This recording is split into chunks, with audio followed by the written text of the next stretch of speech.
Hello and welcome to the Whisky.com news on the 9th of July 2019. And we have a number of very interesting news. And as always, we start off with Scotland and we end up with America. So, what happened in Scotland?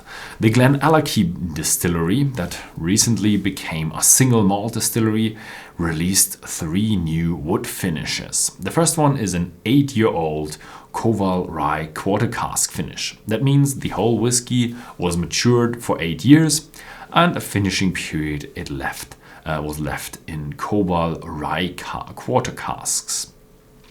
The other ones are a 10-year-old port wood finish and a 12-year-old Pedro Ximenez finish. Next up, we have news from the Lowlands. Bladnoch is finally opening up to visitors. On the 25th of July, they want to open their visitor center and everybody is invited to see the new distillery. The distillery was closed for quite a certain period of time because in 2015 an Australian businessman bought the distillery. He was named David Pryor and he renovated the distillery, bought new equipment. Now it has 6 wash bags, 4 pot stills, and the production was commenced in 2017. And during the last years, they renovated the distillery so that you can actually visit the distillery, build a visitor center, and now on the 25th, you can actually visit the distillery.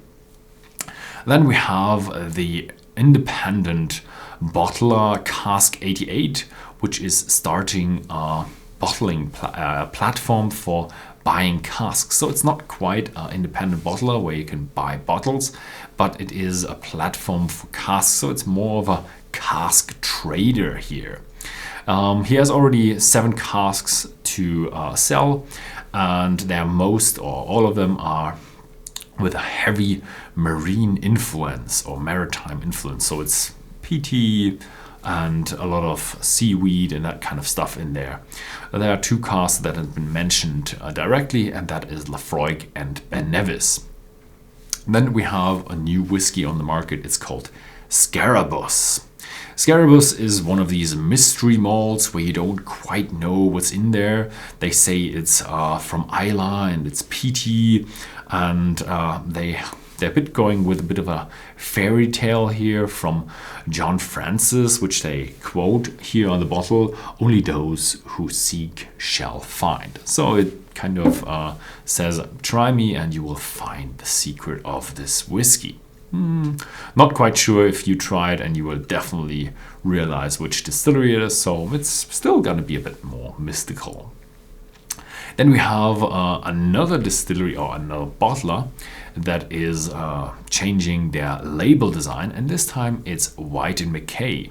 They're modernizing their labels and they're getting a bit bigger bottles, and just the label was adjusted a bit. You can have a look at the label for yourself and judge if you like it. And then we have Diageo's Orphan Series. And the first Scotch during this Orphan Series. And this series is a series where Diageo tries to bring out very rare casks and forgotten casks. Yeah, it's more of the forgotten theme in there. So the first Scotch is a 26-year-old Pitywhite and will be called Forger's Keep with 48% ABV. Pitywhite was a distillery that didn't have a very long life, so it was only open for 18 years and was just closed in 1993.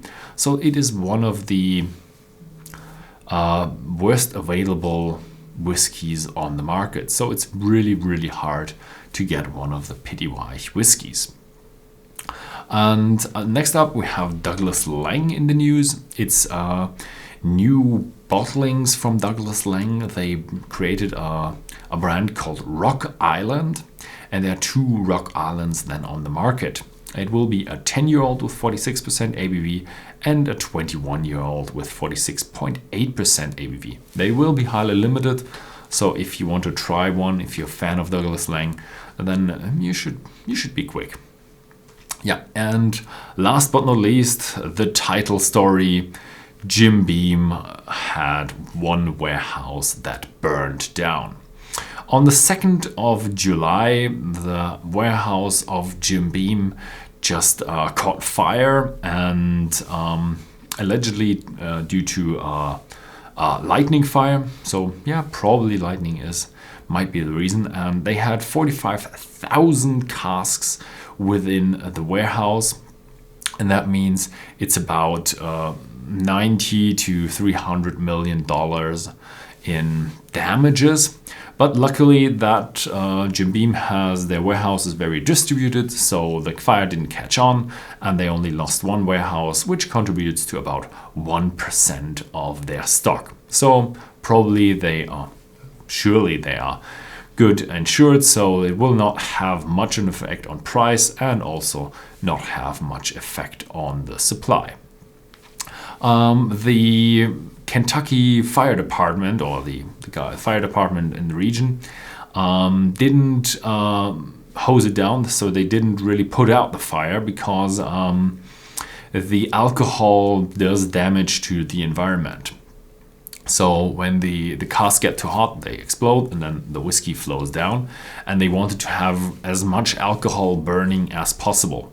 So what they did is they only contained the fire so it doesn't spread, and just let it down in a controlled way and burn as much alcohol as possible.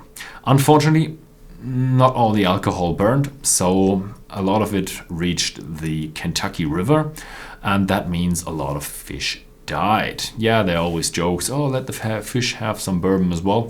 Yeah, that's not such a good idea. A lot of fish died, and you've seen all the pictures probably in the mainstream media where you had a lot of dead fish in the Kentucky River.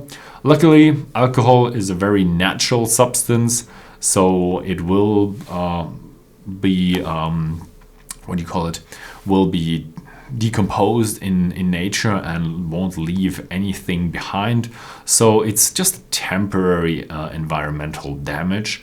So next year the Kentucky River will be up to its normal state. Yeah.